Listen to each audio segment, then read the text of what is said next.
Hey guys, welcome back to another video. This is Anushya Agrawal and you're watching channel Unicom. आपकी test series की preparation जो show से चल रही होगी, मैं उम्मीद करती हूँ जो भी स्टूडेंट्स ये फाउंडेशन का मई 2022 में एग्जाम लिख रहे हैं, नीचे कमेंट सेक्शन में सबसे पहले लिखिए I will pass CA foundation में 2022, ताकि अपने दिमाग में अपने आप को आप ये पॉजिटिव अफर्मेशन दे पाएं कि आप 100% क्लियर करेंगे सीए फाउंडेशन में 22 एग्जामिनेशन। मैं हर एक वीडियो के पहले आपको ये बोलती हूँ, तो इस चीज़ को इतना हल्के में मत लीजिए कि मैम हर बार बोलती हैं, लेकिन ये फैक्ट है।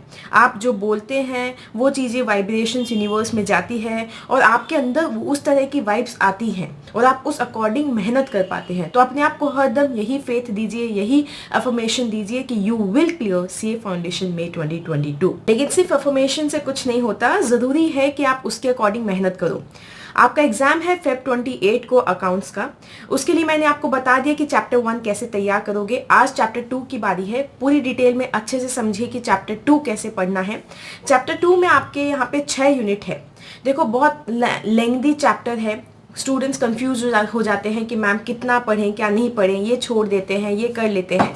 लेकिन मैं यहाँ पे आपको बताऊंगी एग्जैक्टली कि कुछ छोड़ना भी नहीं है और सब कुछ करना भी नहीं है। हम स्मार्टली पढ़ेंगे। चैप्टर 2 में आपके पास 5 यूनिट है। यूनिट 1 में क्या करोगे?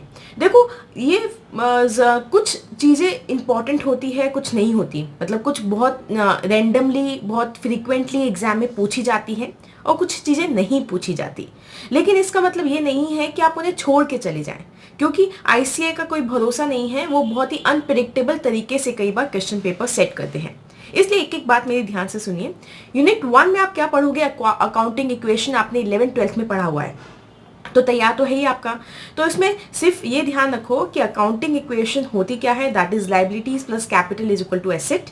एंड देन आपको क्या करना है? बैक क्वेश्चंस करोगे, एमसीक्यूज करोगे, ट्रू फॉल्स जो भी दिए हैं यूनिट 1 में वो सब कवर कर लोगे। तो चाहे आगे का चैप्टर ना पढ़ो, इलस्ट्रेशंस ना करो, तो भी काम हो जाएगा, क्योंकि आपने पढ़ा हुआ है।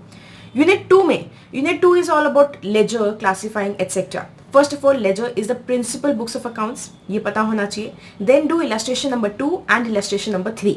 ये 2 illustrations कर लो तो एक थोड़ा ओवरव्यू आ जाएगा चैप्टर का। और बैक क्वेश्चंस कर लो।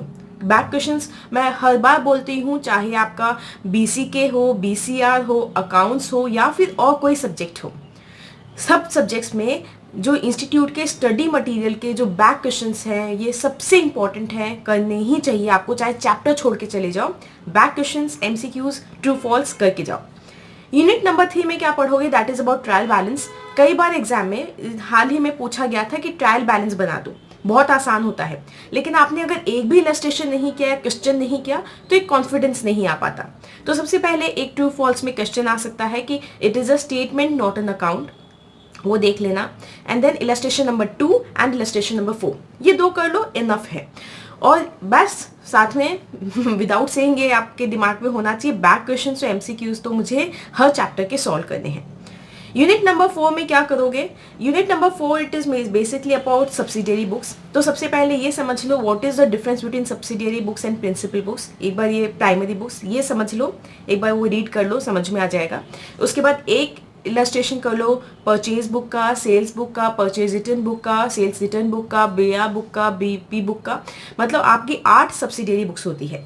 हर बुक का आपको फॉर्मेट पता होना चाहिए। It is very simple. मतलब आपने 11th-12th में इतनी एंट्रीज की है, इतने अकाउंट्स बनाए हैं, ये बुक्स बहुत ईजी है। लेकिन कई बार अगर एग्जाम में क्वेश्चन आ गया कि हाँ परचेजेस बुक में एंट्री करो, सेल्स बुक में एंट्री करो, फॉर्मेट पता होगा, कर पाओगे। इसलिए सबके फॉर्मेट्स पता होने चाहिए और बैक क्वेश्चंस कर लेना। Then comes unit 5. Unit 5 is about cash book, 2-column cash book, 3-column cash book. It is very important, क्योंकि कई बार डायरेक्ट क्वेश्चन आ जाता है कि कैश बुक बना दो। मतलब इट इज़ नॉट कंपल्सरी कि आएगा, जैसे आपका BRS देखो कंपल्सरी क्वेश्चन आएगा उसमें से, लेकिन इसमें इतना फ्रीक्वेंटली क्वेश्चन नहीं पूछा जाता, लेकिन पूछ भी सकते हैं। इसलिए प्रिपेयर होके जाओ। तो कैश बुक के लिए आप इलस्ट्रेशन 3 और इलस्ट्रेशन 5 कर लो, हो जाएगा, सफिशिएंट है। और बैक क्वेश्चंस जरूर सॉल्व करना। तो मैंने बताया कितना फास्ट तरीके से हमने यूनिट 1, 2, 3, 4, 5 कवर कर ली। आती है unit number 6 which is very important, क्योंकि यूनिट नंबर 6 से एक सेपरेटली क्वेश्चन तो पूछा ही जाता है। वो तो मतलब that is also very frequently asked. Rectification से क्वेश्चन 100% पूछ ही लेते हैं एग्जाम में। उसके अलावा फाइनल अकाउंट्स में रेक्टिफिकेशन का पॉइंट आ जाता है, कई बार पार्टनरशिप में रेक्टिफिकेशन का पॉइंट आ जाता है। तो इस चैप्टर के लिंक्स बाकी कई चैप्टर्स में है, इसलिए यू मेक श्योर कि इस चैप्टर को अच्छे से करो।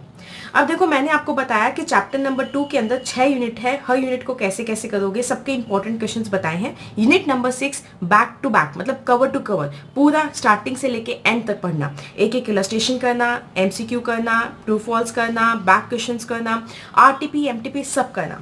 अगर आपको रेक्टिफिकेशन के एक साथ आरटीपी एमटीपी चाहिए तो हमारे टेलीग्राम चैनल पे जाइए, नीचे कमेंट करो सबसे पहले कि मैम चाहिए, तो मैं टेलीग्राम चैनल पे डालूंगी, वहां से कलेक्ट कर लो, ठीक है। तो रेक्टिफिकेशन ये सब सॉल्व कर लो। आज के दिन में आपका चैप्टर 2 नक्की होना चाहिए, फिर हम बात करेंगे चैप्टर 3 के बारे में।